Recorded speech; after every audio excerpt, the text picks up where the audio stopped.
అహంకారంతో అధికారం కోల్పోయారు. 10 ఏళ్ళు అధికారం ఇస్తే ఉద్యమకారుల కోసం ఏం చేశారు? అప్పట్లో ఉద్యమ వ్యతిరేకులంతా వచ్చి కేసీఆర్ పక్కన చేరారు. ఎవరు గెలిచినా చేరేది బీఆర్ఎస్లోనే అనే పరిస్థితి ఏర్పడింది. నేను జీ హుజూర్ అని ఉంటే పార్టీలో సమస్య ఉండేది కాదు. క్యా హుజూర్ అన్నాను కాబట్టే ఇలా బయట ఉన్నాను. రెడ్డి గారు ఉద్యమకారుల పట్ల ఒళ్ళు దగ్గర పెట్టుకొని వ్యవహరించండి. స్పీచ్ ఖచ్చితంగా వినండి. చాలా అద్భుతంగా అంటే అద్భుతంగా మాట్లాడండి. తండ్రి అని చూడకుండా, నా తండ్రి అనుకోకుండా, ప్రజలను తన తండ్రి కావచ్చు, లేకపోతే తన అన్న కావచ్చు, లేకపోతే బీఆర్ఎస్ పార్టీ కావచ్చు, కేసీఆర్ గారు కావచ్చు, కేటీఆర్ గారు కావచ్చు, తెలంగాణ ప్రజలను ఎంత వంచించుండ్రు అనేది ఏ మాత్రం మొహమాటానికి పోకుండా ఒక రాజకీయ నాయకురాలిగా స్పష్టమైన అవగాహనతోటి నిన్న ఈ సభలో మాట్లాడడం జరిగింది. మీరు ఆ స్పీచ్ ఖచ్చితంగా చూసే ప్రయత్నం చేయండి. నేను హెచ్చరిక చేస్తా ఉన్నా, రేవంత్ రెడ్డికి కాదు, కోదండరాం సార్కి నేను హెచ్చరిక చేస్తా ఉన్నా. ఎందుకంటే రేవంత్ రెడ్డిని ఉద్యమకారులు నమ్మిందే మీ వల్ల. మీరు పోయి ఆయన పక్కన ఏరితే ఈ తెలంగాణ ఉద్యమ ద్రోహి, తెలంగాణ ఉద్యమ వ్యతిరేకి ఈయన పక్క కోదండరాం సార్ పోయిండు, మరేమో ఈయన చేసి పాడేతాడేమో ఉద్యమకారులకు అని చెప్పి ఉద్యమకారులందరూ నమ్మిండ్రు. కానీ 2.5 ఏళ్లుగా కోదండరాం సార్ ఎక్కడ మాట్లాడతలేరు. ఎందుకు మాట్లాడతలేరు? అసెంబ్లీలో మాట్లాడండి, చర్చించండి, నిలదీయండి. కాంట్రాక్టర్లకు తట్టెడు మట్టెత్తకుండానే 5,000 కోట్ల రూపాయలు రేవంత్ రెడ్డి ఇచ్చుకుంటున్నాడు కదా, మరి మీరెందుకు కోదండరాం సార్ మాట్లాడతలేరని నేను మిమ్మల్ని ప్రశ్నిస్తా ఉన్నా. నేను అడుగుతా ఉన్నా ఆకునూరి మురళి గారిని, మీరు ఒక ఐఏఎస్, మీరు ఒక మేధావి, ఏమన్నారు? మీరు విద్యలో మార్పు తేవాలి, కేసీఆర్ చేస్తలేడు, నేను దగ్గరుండి చేపిస్తానన్నారు. అందుకనే కదా నమ్మింది ఉద్యమకారులు మిమ్మల్ని. ఆకునూరి మురళి గారు, కోదండరాం సార్, మీరు పోయి రేవంత్ రెడ్డి పక్కన చేరితేనే కదా ఉద్యమకారులు నమ్మింది. మరి ఎందుకు ఇవాళ మీరు సైలెంట్ ఉంటున్నారు? ఏమిచ్చింది మీ విద్యా కమిషన్? ఇచ్చిన రిపోర్ట్ ఒకటన్నా ఫాలో అయిందా కాంగ్రెస్ ప్రభుత్వం? ఏమన్నా మేలు జరిగిందా? ఏం జరుగుతుంది ఇవాళ? గురుకులాలలో పిల్లలు చచ్చిపోతా ఉంటే ఏం చేస్తుంది మీ విద్యా కమిషన్? ఎందుకని ఆకునూరు మురళి గారు మాట్లాడతలేరు? ఈ ప్రశ్న ఇవాళ ఖచ్చితంగా ఉద్యమకారులు అడుగుతారు. వారి పక్షాన తెలంగాణ జాగృతి ఇవాళ మిమ్మల్ని ప్రశ్నిస్తుంది. పోరాటం తప్పితే ఇప్పుడు మనకు వేరే శరణ్యమే లేదు. ఎందుకంటే కాంగ్రెస్ పార్టీకి ఎప్పుడైనా ఒకటే భాష అర్థమవుతుంది, పోరాడితేనే అర్థమవుతుంది. 69 నుంచి పోరాడినాం కాబట్టే తెలంగాణ వచ్చింది. ఇప్పుడు పోరాడితేనే ఖచ్చితంగా రేపటి నాడు మన ఉద్యమకారులకు న్యాయం జరుగుతుంది. ఇవాళ నిజంగా బాధ అనిపిస్తుంది నాకు. మనం ఎవరం? అందరం మనం టైగర్స్, మనం సింహాలం. నాకు కొట్లాడినాం, మనం కొంచెం బాధపడటం కరెక్టే. మనోళ్ళే గాయం చేసిరు కాబట్టి నొప్పి ఎక్కువైతుంది. అంతే తప్పితే గాయాలకు భయపడేటోళ్ళం కాదు.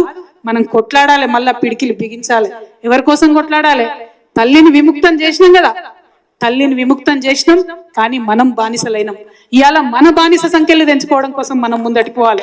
మన బతుకు తెరువు కోసం మనం ముందటికి పోవాలి. మన పిల్లల దగ్గర, మన కుటుంబం దగ్గర మన గౌరవం నిలబెట్టుకోవడం కోసం ఖచ్చితంగా ముందుకు పోవాలి, ముందడిగేయాలి, వేద్దాం. నేను ఆనాడు చెప్పినా, మళ్ళీ ఈనాడు చెప్తున్నా, ఉద్యమకారులు బాగా కష్టపడున్నారు, ఇబ్బంది పడున్నారు. మళ్ళా ఒకసారి మీ మీద లాఠీ పడితే దానికి ముందు నా మీద పడేటట్టు మీ ముంగట నేను నడుస్తాను ఆనాడు చెప్పిన, మళ్ళీ కూడా చెప్తా ఉన్నా. మీ మీదికి ఎక్కువ పెడితే ఆ బుల్లెట్ మొదట నన్ను దాటుకొనే మీ దగ్గరకు వస్తుందనే విషయాన్ని కూడా నేను మళ్ళీ చెప్తా ఉన్నా. నేను ఉట్టుగా చెప్తలేను, చాలా బాధతో, ఆవేదనతో చెప్తున్నా. మా అన్నదమ్ములు, అక్క చెల్లెలు, మీరు బయట ఉండి బాధపడ్డారు, నేను లోపల ఉండి బాధపడ్డా. అంతకు మించి కొత్తగా జరిగింది ఏం లేదు.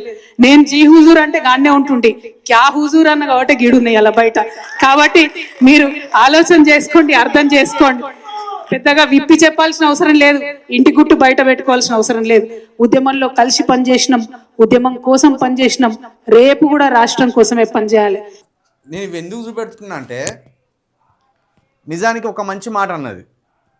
జీ హుజూర్ అంటే ఖచ్చితంగా కేసీఆర్ కాళ్ళ దగ్గర ఉండేదే కవిత. క్యా హుజూర్ అన్నది కాబట్టే ఇప్పుడు మళ్ళా పోరాటం ఎత్తుకొని బయటికి వచ్చి తన పోరాట పంతాను కొనసాగించే ఒక అద్భుతమైన ఘట్టానికి శ్రీకారం చుట్టిందని చెప్పాలి.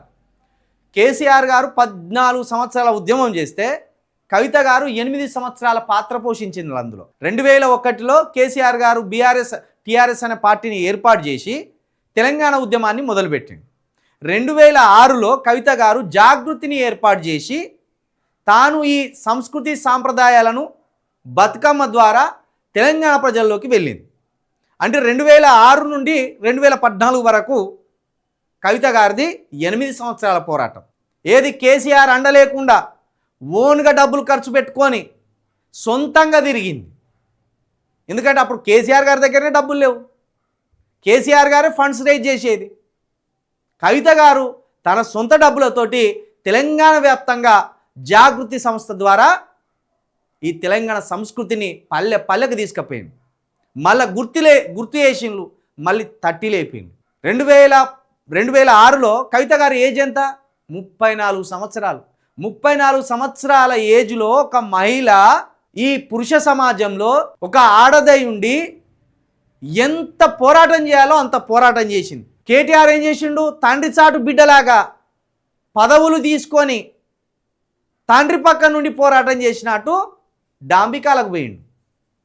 కానీ ఒక ఆడబిడ్డ ఒక మంచి మాట అన్నది. ఏమన్నది? ఆ రోజు లోపల ఉన్నప్పటికి కూడా నాది ఇదే వేదన, ఉద్యమకారులను పట్టించుకోలేదు, దొంగలకు తీసుకొచ్చి మళ్ళీ సీట్లు ఇచ్చిండ్లు, దొంగలను తీసుకొచ్చుకొని పక్కన కూర్చోబెట్టుకున్నారు, మీరు బయట ఉండి బాధపడ్డారు, నేను లోపల ఉండి బాధపడ్డా అని. అవును, అసలు కవిత గారిని ఎందుకు వ్యతిరేకించాలే? కవిత గారు మంత్రి కాదు, కవిత గారు ఎమ్మెల్యేగా లేరు, కవిత గారు చెప్తే ప్రభుత్వం వినే స్థితిలో లేదు. ఒక్కసారి ఎంపీగా చేసిండ్లు, ఎంపీగా చేసి ఆమెను ఢిల్లీకి పంపిణీ తప్పించి రాష్ట్ర రాజకీయాలలో ఆమె ఏలు పెట్టలేదు. దేనికి ఆమెను వ్యతిరేకించాలి? ఆమె ఏ నేరం చేసింది? కేటీఆర్ కంటే ఎక్కువ దోసుకున్నదా? కేటీఆర్ చేసిన నేరాల కంటే ఎక్కువ చేసిందా? తప్పులేమో వీళ్ళు చేసిండ్లు, బలి ఆమెను చేసిండ్రు. ఆడబిడ్డ కదా, కొంచెం తెలివి ఎక్కువ ఉన్నది, చాలా షార్ప్ మనిషి, సమస్యలను తొందరగా ఐడెంటిఫై చేస్తుంది, సమస్యల పరిష్కారానికి కృషి ఎక్కువ చేస్తుంది, ఎక్కువ కష్టపడుతుంది. ఆమె స్పీచ్ ఇన్నర్గా గిట్లుంటాయి ఆ కేటీఆర్ మాటలు? అసలు ఎవరినన్నా పట్టించుకున్నట్టు ఉంటుంది ఆ కేటీఆర్ మాటలు? ఎవరిన మీరు కవిత గారిని చూడండి, గిట్ల క్షణాలలో ఆకట్టుకుంటుంది మనిషిని, వాళ్ళ బాధను కూడా క్షణాలలో అర్థం చేసుకుంటుంది. ఆమె వల్ల అయితే తీరుస్తుంది, కాకపోతే పోరాడదామని చెప్తుంది. మీరు కేటీఆర్ స్పీచ్లు చూడండి, కవిత గారి ప్రసంగాలు చూడండి, కవిత గారి ప్రవర్తన చూడండి, కేటీఆర్ గారి ప్రవర్తన చూడండి. మనిషి లెక్కలేనట్టు మాట్లాడతాడు, ఓ యువరాజు అన్నట్టు ఫీల్ అవుతాడు.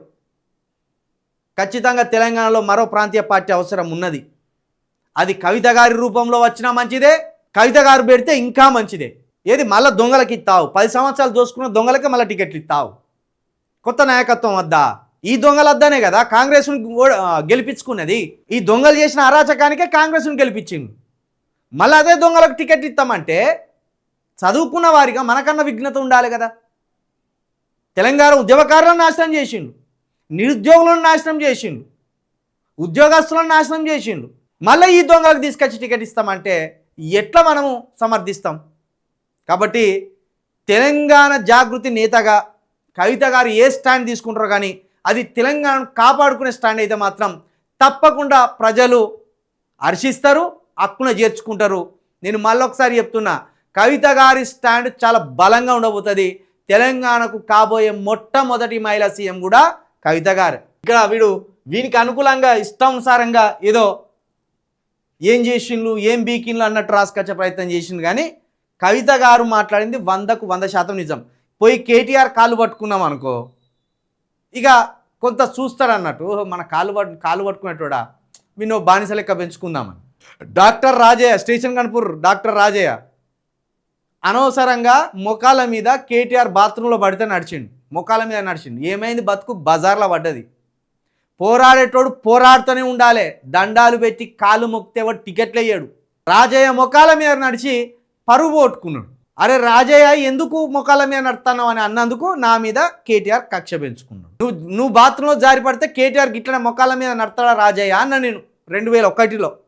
ఇంకా దాన్ని మనసులో పెట్టుకున్నాడు. ఇప్పటికీ పెట్టుకో, ఎన్ని రోజులు పెట్టుకుంటావు పెట్టుకో. ఖచ్చితంగా ఈ తెలంగాణ కోసం ఒక పార్టీ పెట్టి తీరుతాం, తెలంగాణ ప్రజల కోసం కొట్లాడతాం, తెలంగాణ ప్రజల సమస్యల కోసం నిలబడతాం. నీ అహంకారాన్ని మాత్రం తీస్తాం కేటీఆర్. కవిత గారిని చూసి నేర్చుకోను. కవిత గారు ఎట్లున్నారు, కవిత గారు ఏం మాట్లాడుతున్నారు, ప్రజలతో ఎంత సైక్యతగా ఉంటున్నారు అనేది కవిత గారిని చూసి నేర్చుకోను జర, లేదా నీకు బుద్ధి రాదు.